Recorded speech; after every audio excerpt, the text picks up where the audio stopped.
So today we've got JJ McCullough on the podcast. He's a prominent Canadian YouTuber and he writes a weekly column for the Washington Post. He just got back from Ottawa where he was a witness in opposition to Bill C-11. Bill C-11 plans to regulate content creation on platforms like YouTube, Instagram, TikTok, and Facebook. He's in opposition to this bill. He's concerned about the freedoms of people on the internet being eroded in Canada. We have a great discussion. He's a super sharp guy. You're going to enjoy it. Got some questions for you. Definitely, I guess, as we've got some news yesterday that I guess Bill C-11 passed. Is that correct? No, it hasn't completely passed. It's passed sort of one phase of the kind of the parliamentary process, So, like when a bill becomes a law, it goes through many sort of steps, right? So when I was involved with it, it was getting approved by the committee stage. And then after the committee stage, it goes to a vote of the House of Commons. And then after a vote of the House of Commons, it goes to the Senate. And, the Senate, in theory, can engage with it in different ways. The Senate can make amendments to it that then can be proposed back to the House of Commons, and the House can vote to reject or accept those amendments. And so, like, it's not a done deal until the final vote, and we still haven't seen the final vote yet. So. Right. What is your projection for that final vote? I mean, my sense is that, yeah, it will pass. I mean, the question is just whether or not it will be watered down in some way. Like, we know that the Liberal Party and the NDP are very, ideologically committed to seeing through this bill in some form or fashion or another. And so I don't think there's any reason to believe that they would, sort of second guess themselves that way. So some version of Bill C-11, I think, is on track to be passed. But the question is just whether or not the Senate process, and, we think of the Senate as being a bit of a rubber stamp, and it is, but, there are times in which the Senate likes to exert itself to show off its independence, particularly when a piece of legislation seems to be drawing a lot of, national controversy. And I don't know, we kind of have to take the senators at their word when they say that they're going to give this bill a sort of hard look. And, the Senate has their own committee process, and in theory, they could, invite more witnesses to come and testify. And, this bill could continue to be controversial in the press and sort of elsewhere in such a way that it will continue to put pressure on the government to, water down the bill in some way to sort of alleviate some of the concerns of people like me. So, I try not to be too cynical about this. I'm trying to have at least some faith in the democratic process that, even though the bill does seem like it's, on a fast track to approval, maybe that track won't be quite as fast as it could be in the worst case scenario. Right. So I saw your video titled you went to Parliament to save Canadian YouTube, and you're a witness in the committee process there. Can you explain, I guess, to the layman or someone who hasn't heard of Bill C-10 or C-11, I guess just an overview of what that new proposal is? Yeah, so basically, we know what the CRTC is, right? So like the CRTC is the Canadian Radio Telecommunications regulator. It's sort of the agency of the federal government that determines the rules for what you can broadcast on television and the radio. And what Bill C-11, which is the successor to Bill C-10, aims to do is basically broaden the CRTC's jurisdiction to include the internet as well. Historically, the CRTC was explicitly denied authority over the internet. And now in the year 2022, it is being finally granted that authority. And what that means, and the government has been pretty explicit about this, is that they want to see an internet that is regulated in very much the same way that the Canadian television and radio airwaves are regulated, which is to say mandatory content quotas for Canadian broadcasting, and possibly quotas for different types of genres of programming as well. So what that means is that in the same way that, as Canadians, I think we're all familiar with the phenomenon of listening to the radio and hearing the same, Canadian bands over and over because the stations have to meet their Canadian content quotas, or seeing weird Canadian-made sitcoms or dramas during prime time because the government sort of mandates that through the CRTC.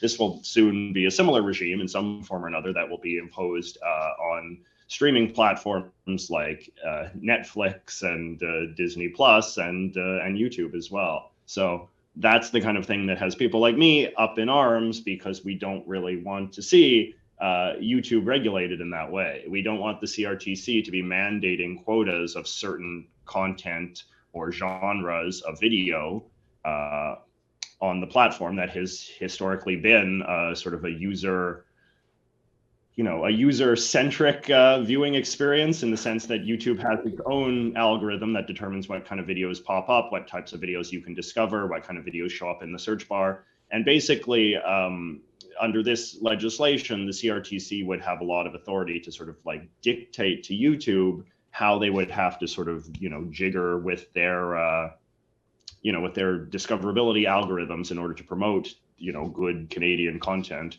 As well, there's also a lot of ambiguities regarding exactly what the definition of good Canadian content would be. The CRTC has not, the bill itself does not outline what good Canadian content is. The CRTC will have to come up with a definition, a workable definition of that, in the same way that, good Canadian content on television and the radio is not determined by statute. It's determined by CRTC regulation. So there's just a lot of ambiguities about how getting the CRTC's, sticky fingers involved in the online world is going to affect the livelihoods of online creators like us.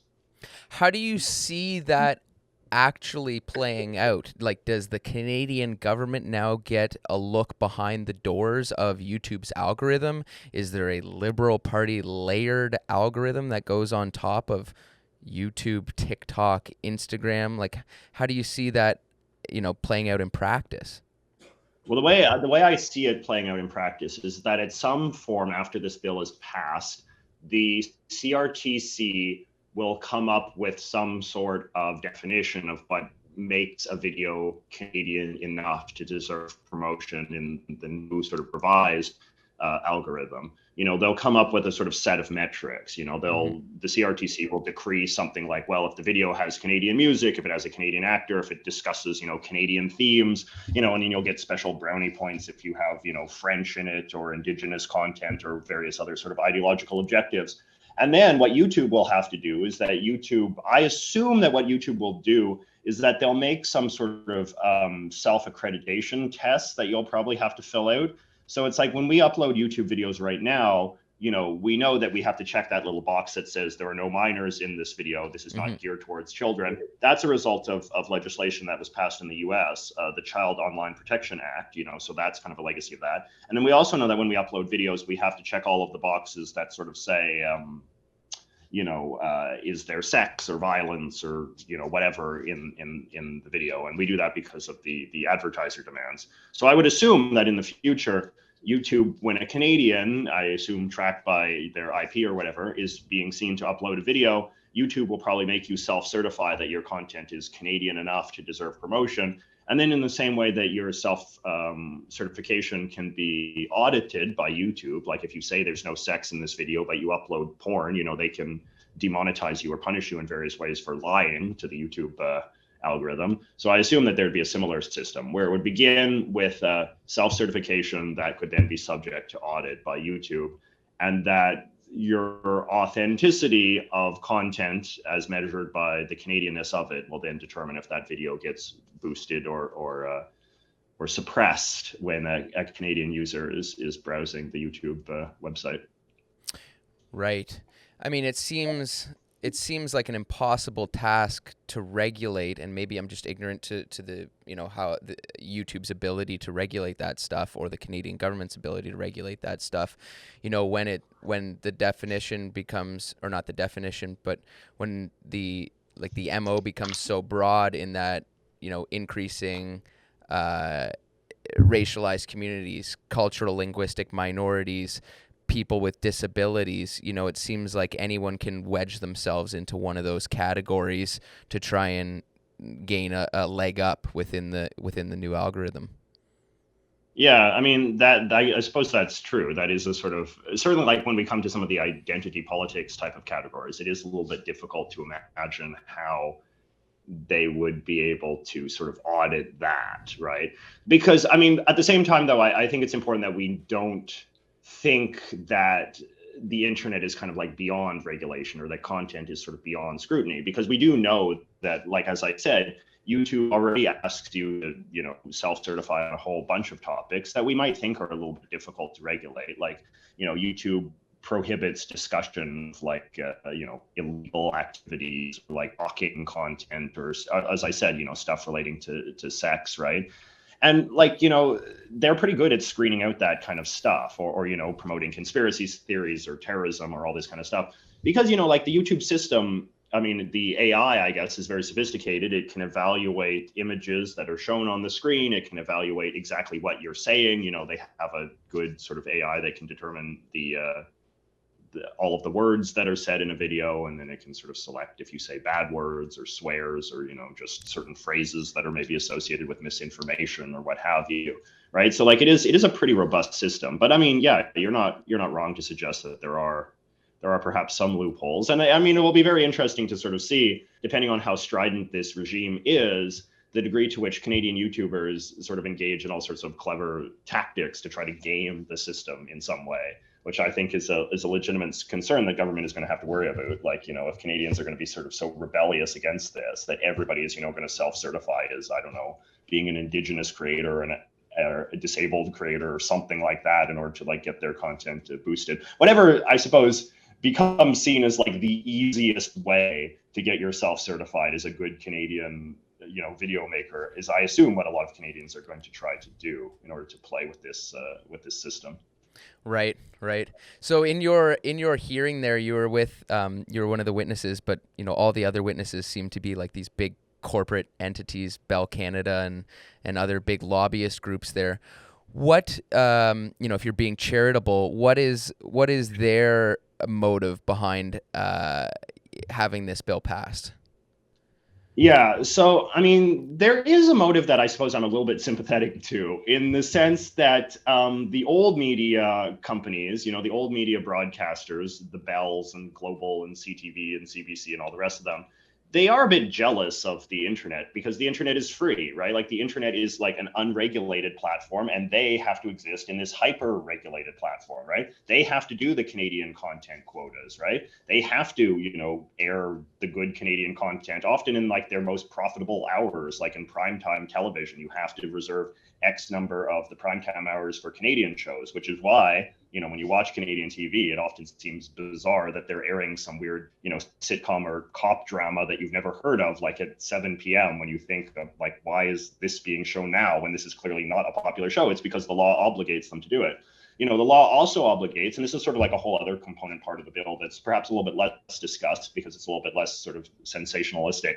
But, the Canadian government also requires big Canadian broadcasters to pay into a kind of pool of money that is then redistributed in the form of various like arts grants and broadcaster grants and stuff to Canadian creators, right? So it's like, this is a very sort of, in my opinion, a somewhat sort of socialistic kind of enterprise, wherein like, a big profitable Canadian media company, like say Bell, government mandates them to pay a sort of like a kind of tax, basically, that is then redistributed to sort of prop up other Canadian creators elsewhere in sort of the creator economy that Ottawa, I guess, determines are deserving of some sort of subsidy. The idea is that in this kind of moralistic sense, that big Canadian media broadcasters have some obligation to kind of subsidize less successful Canadian artists and musicians and so on and so forth, right? So yeah, it's kind of like, it's redistributionist is perhaps a little less sensationalistic sort of way of characterizing it. But the thing is that YouTube doesn't have to play that game either, right? So like YouTube and the rest of the online broadcasters, they don't have to play the subsidize other artists game, and they also don't have to play the, Canadian content quota game. And so, I think there is a kind of self-interested jealousy in that sort of in the fact that there is this kind of double standard, right? I mean, from my perspective, I would say, well, let's just, lessen the regulatory burden on everyone, right? Like, there's basically two ways that you could have engaged with that. You could have said, okay, well, television and radio resent having to play by these rules that the internet doesn't. Therefore, let's just lessen the regulatory burden on television and radio. But instead, the government has chosen to go the opposite way, and like, let's just expand the regulations to everybody, right? Which is, that reflects, I think, the kind of the ideological biases of the liberal government, and that's fine. You can take or leave that. But this is sort of the world that we're living in now, where regulation is being expanded in part out of it's partially motivated out of a desire for fairness. It's partially motivated out of a desire to get more money out of YouTube, and other online broadcasters. The idea that they have been getting kind of a free ride and they should sort of pay into the pot for sort of patriotic reasons to subsidize other Canadian creators, and again to create a kind of sense of equality among all of the broadcasters. And I mean, and there's also like a self-interested competitive sort of interest that the old media lobbyists that are pushing for this bill have, right? Like, the idea is basically that not only would it be more fair if YouTube had to play by the same rules, is that maybe it would be easier to compete with YouTube if they had to play by the same rules, right? If you're running Bell Canada, if you're running a television network, you have to sort of think of, like, from the perspective of, well, too many young people are getting all of their entertainment from YouTube these days. What can I do to kind of make YouTube perhaps less attractive, right? And one of the ways that you can make YouTube less attractive is to just, gum up their works with regulation in some way that makes them perhaps a little bit less attractive, or at least less distinct from television. If people can think of YouTube and TV as being sort of more on the same length, or more sort of like equivalent experiences for the viewer,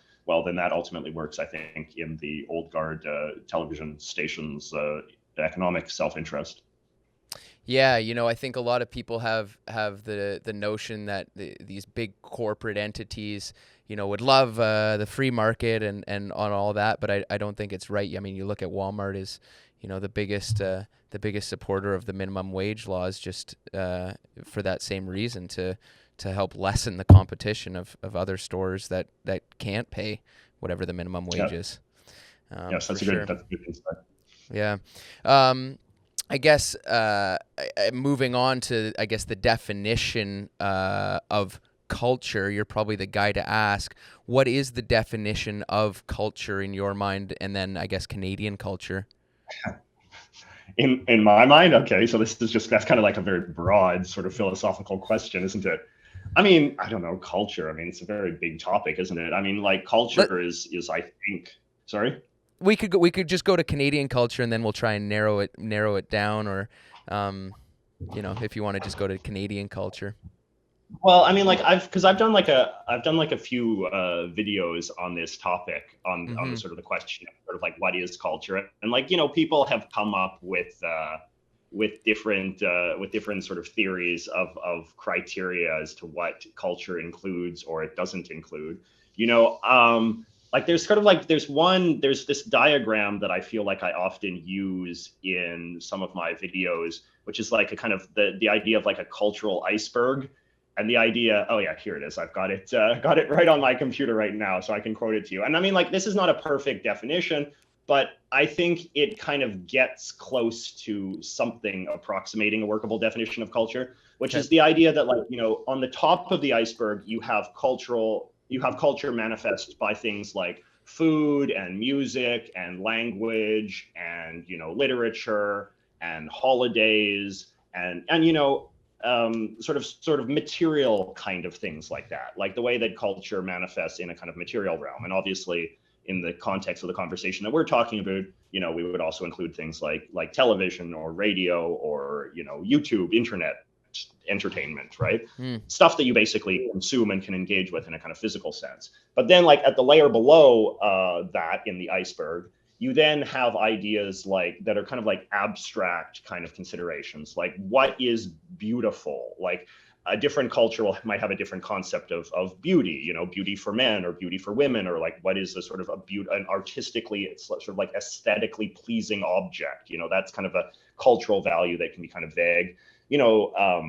how we relate to our family members, that's a cultural value.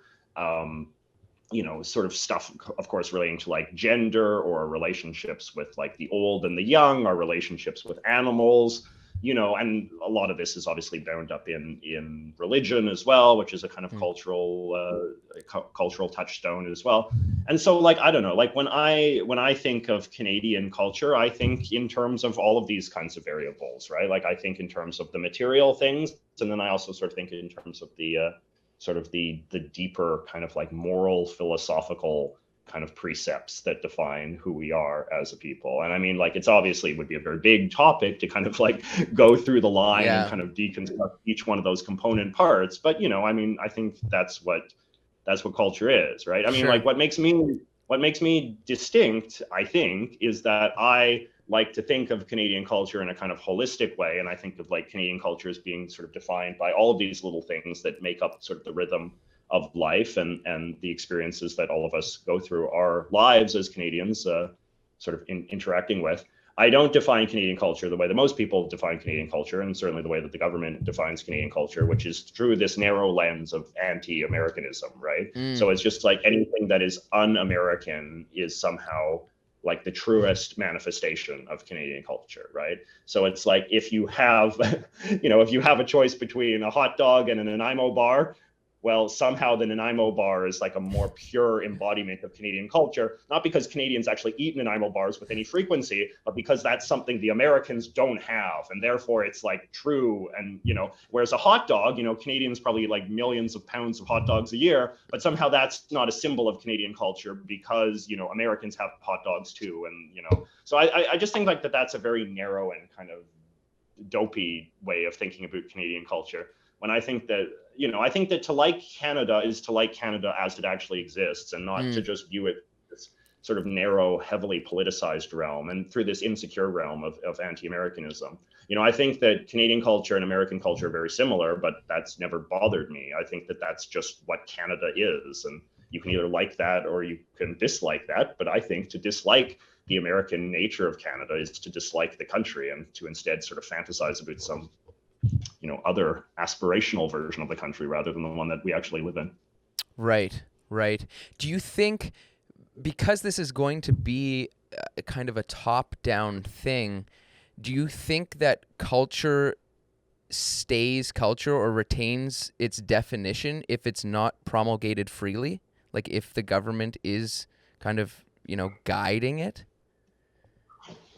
Well, I mean, I don't think that government is generally successful at pushing culture, right? I don't think I think that culture is something that comes from the bottom up rather than the top down, right? And I think that this conversation about the CRTC reveals that, right? Like if we look at sort of like the big ways that Ottawa has exerted itself in trying to create Canadian culture, they've generally been enormous failures, right? The CBC, the sort of crown jewel of Canadian government-made culture, is not a popular television network. Its shows are not well liked, they're not well watched, they're not profitable. It is not successful, right? And they haven't integrated themselves into broad Canadian culture. People do not know these shows. They don't quote them or think about them. They don't like respect the celebrity actors that are in them. They don't. I mean, it's not even fair to call them celebrities, right? It's not. It hasn't sort of infiltrated the Canadian culture the way that, like Star Wars is part of Canadian culture, right? So I just think that government, and I think, you look around the world and sort of see this in the same way, like government is run by politicians. Politicians have political and ideological priorities. They have a sense of the kind of country that they want to build and want to shape. And whereas cultural industries, tend to be much more regulated by the free market, they tend to be much more sort of consumer driven, and thus have a much bigger impact. Free market or market-based cultural enterprises have greater effective power, greater cultural power than government-led ones do. Because one of them is based, as I said, one of them is sort of dictated by politicians and political ideological priorities from the top down. The other is determined by consumer choice, by a free market, by a profit incentive, by sort of capitalist economic structure. And that one, I just think has ultimately been much more effective and successful, and is a more accurate reflection of culture if we determine culture is in some ways something that is driven by the people, which I Sure. believe. Right, right. You've talked about the Trudeau government's paradoxical kind of stance on this. Out of one side of their mouth, they're saying we have to preserve the national identity of Canada. And then I think it was just last week Trudeau said in a New York Times interview that we're a post-nation state, pan-cultural, really with no national identity. How do you think the government, like the Trudeau government, squares that? Well, it is a sort of cognitive dissonance, isn't it? And I mean, I don't think that some of these people really think it through. I don't know how else to explain it. Like it is just a kind of like glaring hypocrisy. You cannot claim to be a post-national nation on the one hand, and then also have this enormous bureaucratic entity called like the Ministry of Canadian Heritage that exists to promulgate a specific understanding and interpretation of Canadian culture. I mean, in some ways, like if you said, fine, we're a post-national country or whatever, then that's fine. I mean, to me, that becomes a sort of an invitation to adopt a complete free market approach to culture, because at that Sure. point, you're basically saying the no one basically has any right to sort of dictate what is or isn't true Canadian cultural, what is or isn't in the Canadian cultural interest, and that therefore we should dissolve the Canadian Heritage Department, we should dissolve, the CBC, we should dissolve subsidies for Canadian cultural content of any sort, and we should instead let the free market reign, and we should instead allow a Canadian culture to emerge that is basically just dictated by the preferences of this big diverse country, which is basically what they have in the US, right? Like in America, they don't have government subsidized culture to nearly the same extent that we do in the US. There might be like a tiny little sliver of, some grant money at the state level and like a tiny sliver of money that's given at the federal level. But there's no like American CBC. There's no, American content quotas for television or radio or anything else. They have a pure free market system. And I think, that free market system has reflected the diversity of America in a whole bunch of different ways. And, I think that obviously in any free market based system, the majority preference will kind of tend to reign. It becomes a sort of democratic process in that sort of sense, whereas like the cultural preferences of the majority tend to define what is popular in American popular culture. And I think that would be the case in Canada as well, if we had a purely sort of free market based system. But I mean, obviously, like Trudeau can say that we're a post-national country, but the actions of his own government don't reflect that. And I think that, in Canada, nationalism of this sort, this kind of top-down nationalism, has always been the purview of kind of center-left people and center-left politicians, because anti-Americanism is much more of a center-left phenomenon in this country, and Canadian nationalism in a top-down sense has always been driven by the government. And so if you have a government class that is disproportionately sort of center-left, then you're going to have a sort of sense of Canadian nationalism that is always sort of center left. And so I mean it's no, but you're right to observe the hypocrisy of it, and I think more people should call it out. Yeah, no, I agree. Like my only interpretation is that it's simply like some kind of like postmodern, where the only thing that matters is the will to power, but then I guess it begs the question is if you're to put yourself in the Liberal government shoes, what are they gaining by this? Well, I mean, I think they genuinely believe in this kind of vision of Canada. Like, I do think that they are nationalistic, and I do think that they, fear American cultural influences, which they view as sort of eroding the national character, the cultural integrity of Canada based on their kind of like ideological precepts. So, I mean, like, I do think that this is like a very ideologically sort of driven bill. Mm. And I mean, in a more kind of cynical sense, like this government over the course, well, I mean, not this government specifically, but like Ottawa in a sense has kind of built up these very powerful client relationships with lots of cultural media entities, whether that's sort of like the old guard corporate, the Bell Canada, CBC, that kind of crew. These people are very intertwined with government now because they're very dependent on government regulation and subsidies as part of their business model. So, and the government just tends, and as well, like all of this sort of different subsidized artists and their various lobby groups and this kind of thing. And so like these are the kind of entities that I think the liberal government listens to when it comes time to make, quote unquote, cultural policy, is they listen to the voices of people that are very dependent on Ottawa, have good relations with Ottawa, have their own kind of, their own sort of theory of how culture should be that is very much bound up in their own, unique experiences. And so I don't know. I mean, like, this is how lawmaking, how policy works. Like, special interests have a lot of sway. They have a lot of power. They're used to getting things on their own terms because they're the ones that are in the what you call it, the Rolodex of the important politicians and the important regulators. When they pick up the phone and start thinking like, I need to make some government policy, who should I call? Well, they call the people that they have their pre-existing relationships with.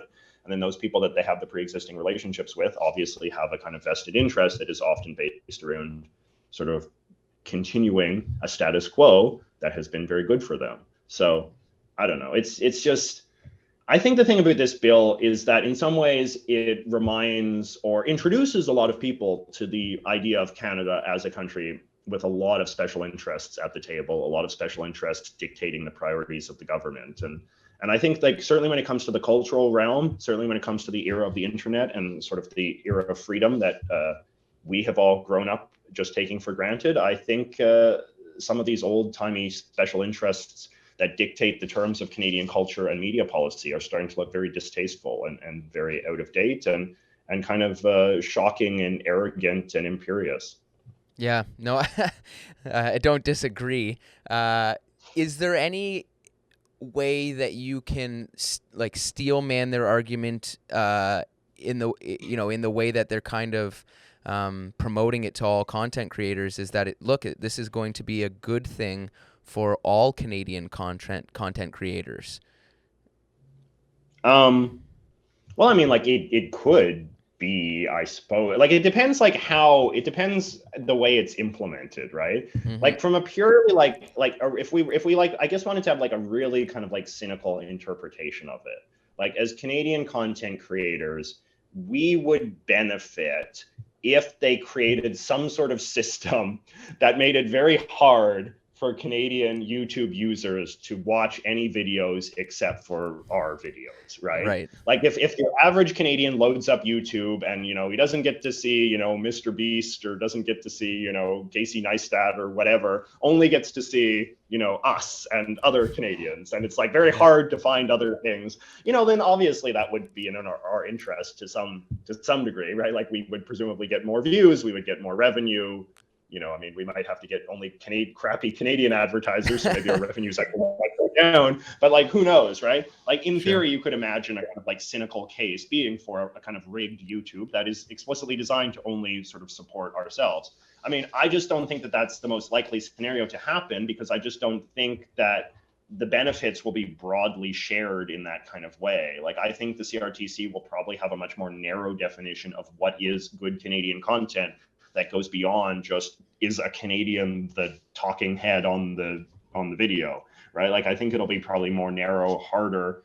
And I think that there's also a chance that the people that will benefit the most will just be the old guard media, who of course have their own channels as well. Like CTV has its own channel and CBC has its own channel and all these kind of networks have their own channels, right? So, and because these people are sort of used to playing with the regulations as they currently exist, the argument is that they're in the best place to, immediately succeed in a new regulated sort of space. I mean, the other sort of like, I guess kind of like optimistic argument that I would sort of give, or like to kind of, if I was sort of debating with myself, what I might say is the idea that some of these regulations might just be so complicated, as you kind of alluded to earlier, that it might take a very long time before they're actually implemented in a way that like ordinary people might notice. Because like, even if this bill is, signed into law tomorrow, well, then that's really just the beginning of a process rather than the end. Because like the CRTC will have to have hearings and they'll have to come up with their definitions of all these terms and how they're going to regulate or how they're going to implement the regulations in practice. And then YouTube is going to have to come up with their own system to bring it about. And, this will be a sort of collaborative process to some degree. And, it could be a long time before the rules actually take effect. And then the rules as they're first implemented will be problematic, and there'll be big loopholes, and then they'll have to so it could be a long time before, or it could be a quick time, but there is enough ambiguity that we don't know exactly, no one can predict how YouTube is going to be immediately in the aftermath of Bill C-11. There are still a lot of ambiguities and a lot of stuff to be sorted out. And I would also say that just the sheer controversy that this bill has generated in the press, will inform how the CRTC chooses to comport itself. So it's even though I think we should all still be critics of this bill, we should all still continue to make it controversial and put as much pressure on the government as possible to, either repeal the bill or, not pass it or water it down beyond recognition.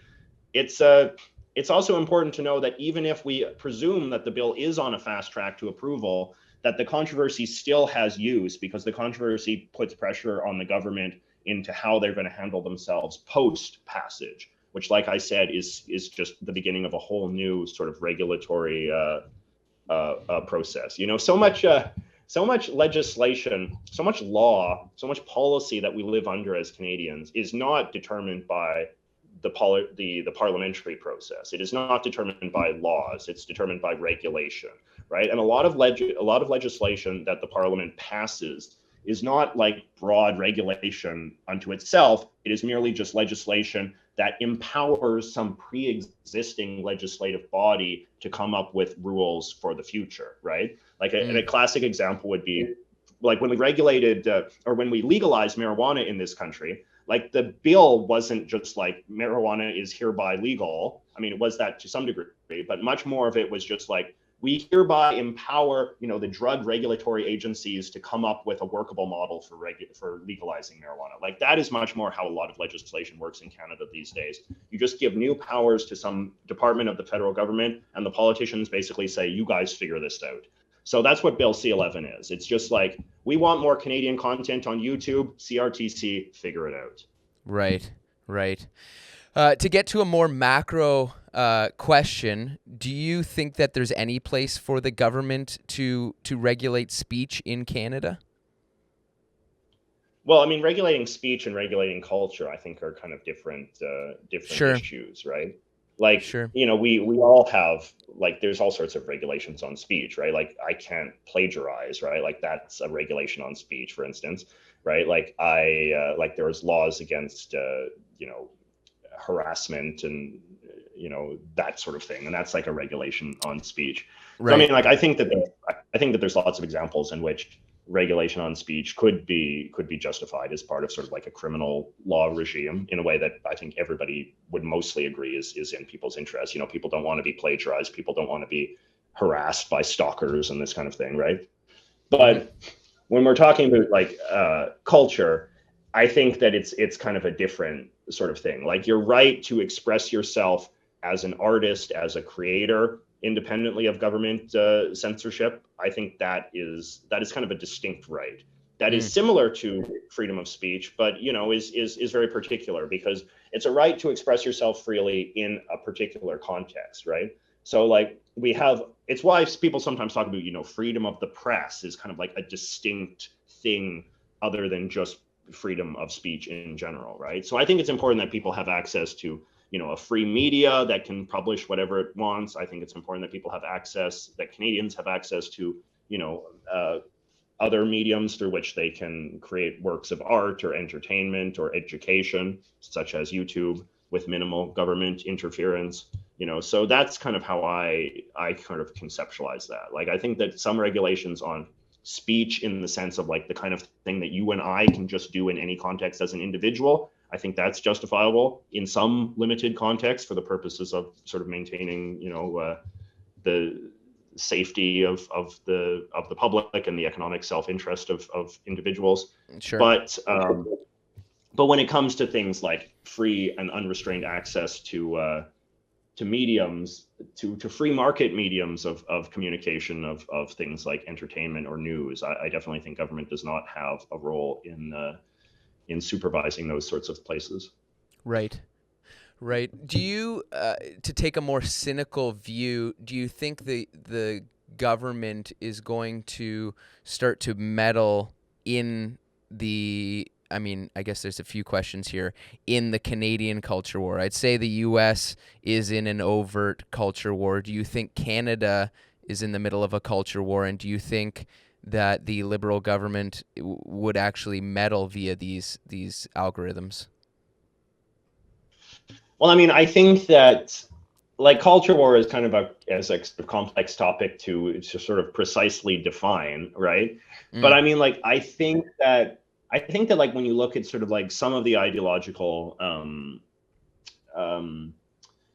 objectives of Bill C-11, like you could say that those are sort of like some culture war kind of stuff from the left, right? So in the sense that like say that part of the objective of C-11 is not just to promote Canadian content creators, but it's to promote, like you were sort of saying earlier, the interests of disabled Canadians, racialized Canadians, Indigenous Canadians, and especially French Canadians, right? Sure. So like, some people will sort of see that as kind of a culture war overture of a sort. It's kind of injecting kind of what they would call identity politics obligations into the mandate of the media regulatory agencies, the CRTC. So, and I think that the way that manifests could definitely provoke like a backlash from the right wing, right? Like if it's sort of seen that the CRTC is promoting like, quote unquote woke content that is very, progressive on racial or LGBT issues, or, in regards to the Aboriginal relations or the relations with Quebec and that kind of stuff. Like people could see that as being provocative, and that could then in turn, prompt a sort of culture war in the same way that we like culture war over the CBC all the time, right? The CBC, right-wing conservative Canadians sort of see the CBC as a kind of an agency of the kind of the left, and that the kind of content that they promote is sort of culture war provocations in that sort of way, that they promote CBC programming and news broadcasting and entertainment programs are very, progressive in their kind of disposition, and that, conservatives like Pierre Poilievre sort of demagogue against it on the basis that this is, that this is sort of like progressive propaganda, that your tax dollars are being used to finance and it's sort of being shoved down your throat in this kind of authoritarian way. So I definitely think that, like, depending on the way that a regulated YouTube manifests, I think that kind of culture war stuff could definitely become part of our conversation. Right. Do you, I mean, you look at it, like, I don't know if it's, if it's true or not, but there's certainly the claims that that the government is already meddling through these social media companies. You look at them, what the government's done with people's accounts during the trucker protest, or in the States, like the Hunter Biden laptop story. I guess there is the argument that they are already, infiltrated these social media companies. Yeah, I mean, I guess so. I mean, I don't know. Like that's a kind of harder argument to make, I think. I mean, like there are the issue of disinformation is a complicated one, right?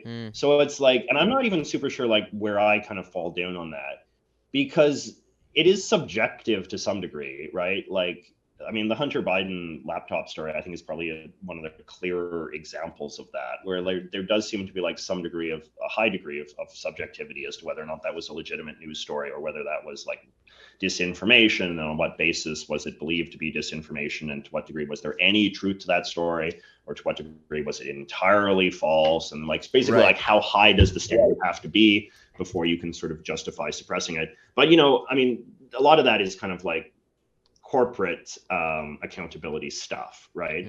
Like it's much less than government accountability. It's this idea that that these Silicon Valley companies have their own sort of political agenda, and that agenda might align with one political party's over another. And so even though government isn't sort of like directly telling them what to do, they're kind of marching in lockstep towards a sort of common political objective, right?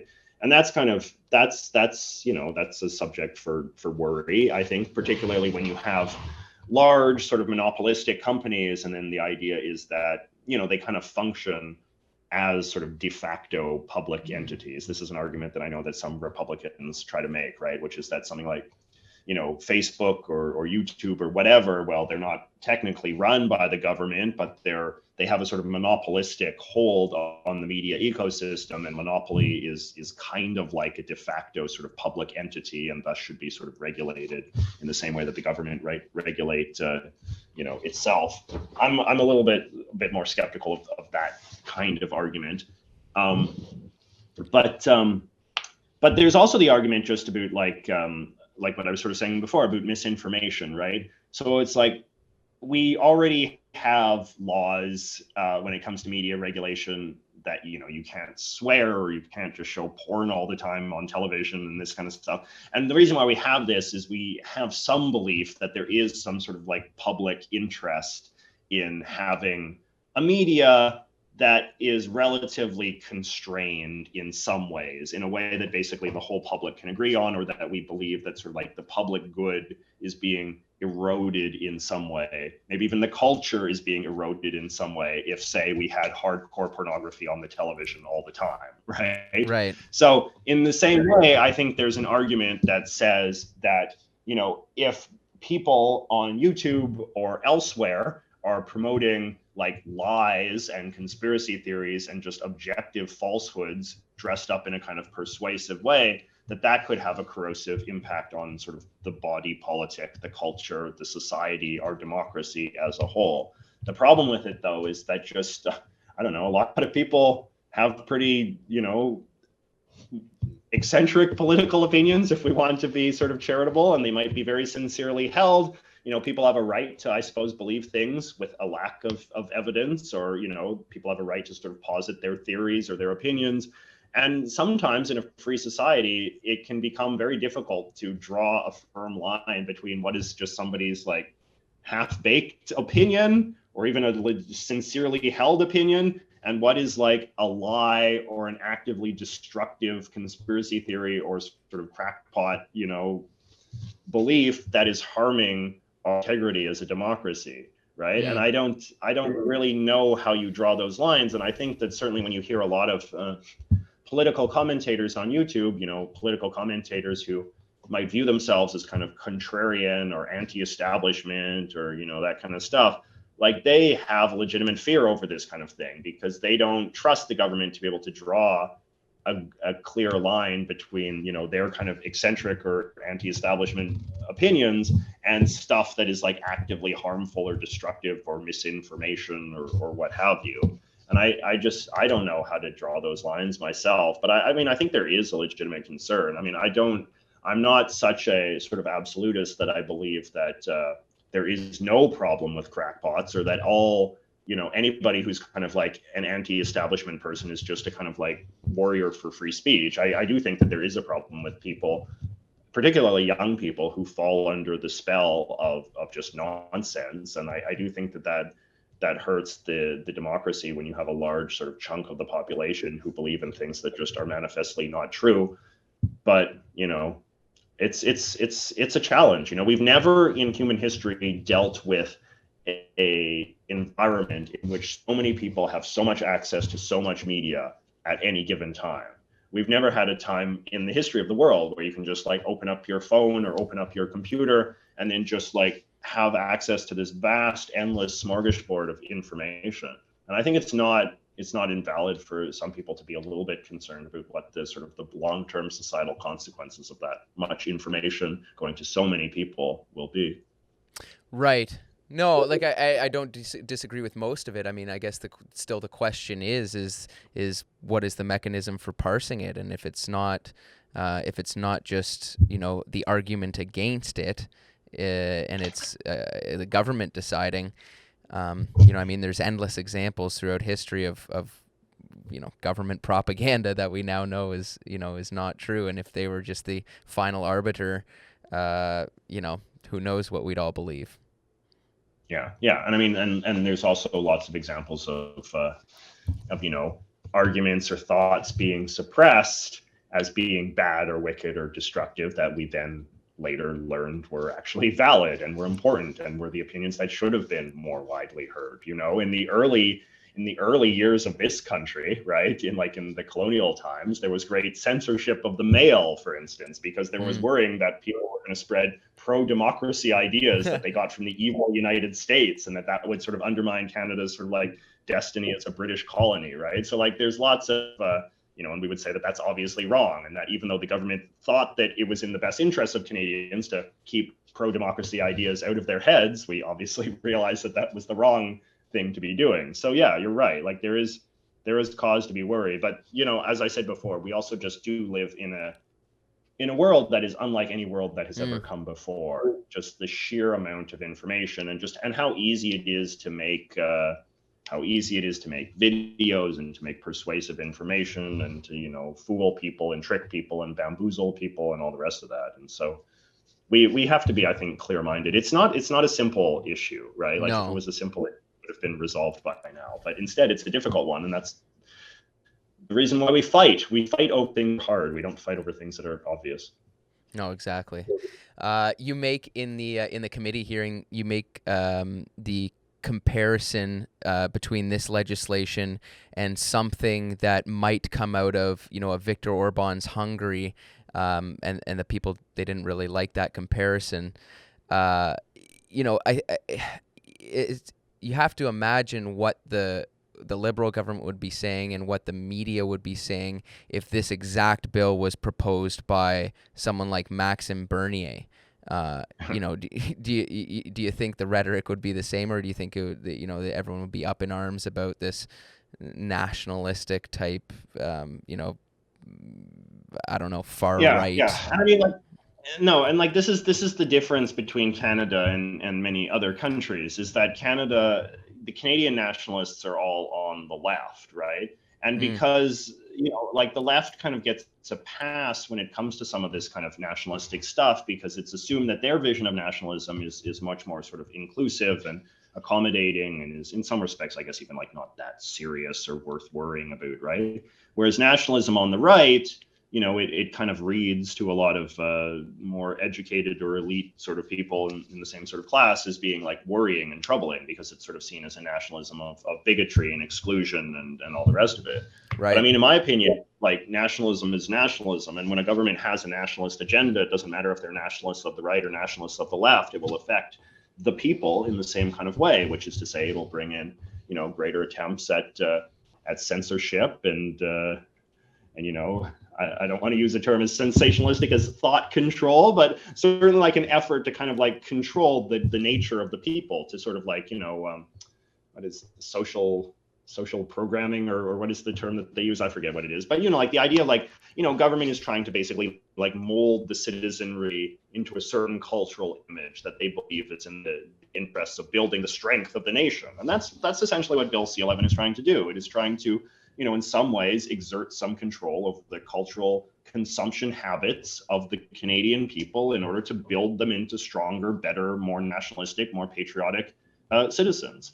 And I just don't think that that's a good thing. I think that if a right-wing government in any country of the world was doing this on the exact same terms, it would be very self-evident to the Justin Trudeaus of the world why that would be a bad idea. And it's just remarkable to me that nationalists of the left in this country cannot understand themselves as being analogous to nationalists of the right. If Le Pen in France came to power and she says the first thing we're going to do is regulate French YouTube in order to ensure that more French content is going to be consumed and that French people are not tainted by the corrupting effects of foreign culture, right? We would obviously view that as being very regressive and being very terrible. So I think that's I think that it's bad stuff no matter where it comes from. And I think it's only because that, Canadian nationalism has been sort of bound up in a kind of touchy-feely, happy, sort of progressive vibe that people are much less willing to call it out when it comes. People just don't think it could possibly be that bad, or maybe even people like the idea of where it's going to steer the country in the long term. Maybe they think that Canadians actually do need to be kind of bettered in this way by the strong hand of government guiding the national culture. Right. That reminds me of question Jordan Peterson always posits. We know when the right goes too far, and it looks something like this.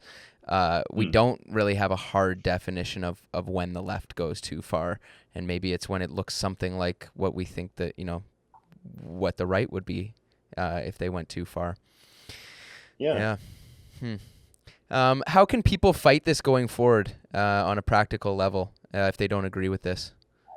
At this point, I guess I've always sort of basically said the same thing. I think that what will hold it up or possibly, hopefully try to slow it down or result in it getting watered down to mitigate the harms is just if the bill is seen as being broadly controversial with the Canadian public. And I think the best way that you can make it broadly controversial with the Canadian public is to insist that people who have a large audience, a large forum of Canadians like you or me or other Canadian content creators, just bring this bill to their attention, put it on their radar so that big influential Canadians are inclined to make content about it, are inclined to voice their opinions on it. And then that will then sort of percolate outwards to the Canadian people in general.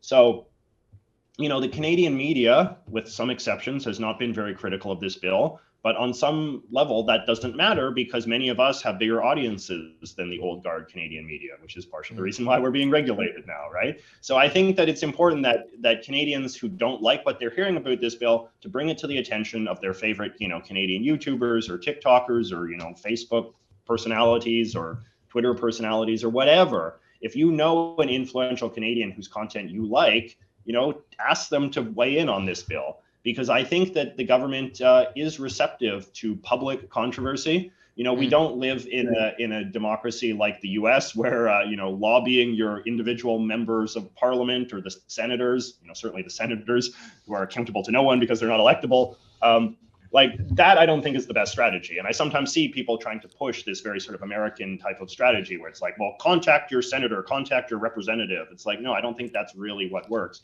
We have a very top-down political system. And, having been a political commentator for many years, what influences a government to pull bad legislation is generally just public backlash, because then the people at the very top, the prime minister and the cabinet and all the rest of it, they can start to think like, oh, geez, Louise, this is looking bad for us. We have to worry about our reelection chances. We don't want to spend the rest of our political capital fighting this losing battle. And so sometimes they'll pull legislation or they'll significantly water down the legislation, right? Because in the parliamentary system, so much power is concentrated at the top. And so I think that you do kind of need to have kind of like nationwide sort of lobbying efforts and backlash and protests and this kind of stuff. And I think the best way that can manifest is just that if there becomes seen there's a groundswell of creators, the people who will be most likely to be affected by this legislation, starting to voice their opposition to it, and more sort of Canadian content consumers who will also be very affected by this legislation, making it very clear that they don't want this either. Right. No, that's a good answer. Man, I appreciate you coming on, taking the time and, fighting the good fight and voicing your opinions on this stuff. More people need to speak up if they disagree with it. Tell my audience where they can find you. Well, I'm on YouTube at JJ McCullough. If that's too hard to spell, you can just do JJ Canada and I will pop up easily. I'm also a columnist for the Washington Post. So if you just look up JJ Washington Post, I'm sure I'll pop up there as well. Good. No, thanks. I really appreciate you coming on. It was great. So that was JJ McCullough. If you're concerned about Bill C-11 being passed, share this video, go on his YouTube channel, check out his video that he made, and just make some noise. If you enjoyed the podcast, please rate and subscribe it. See you guys next week.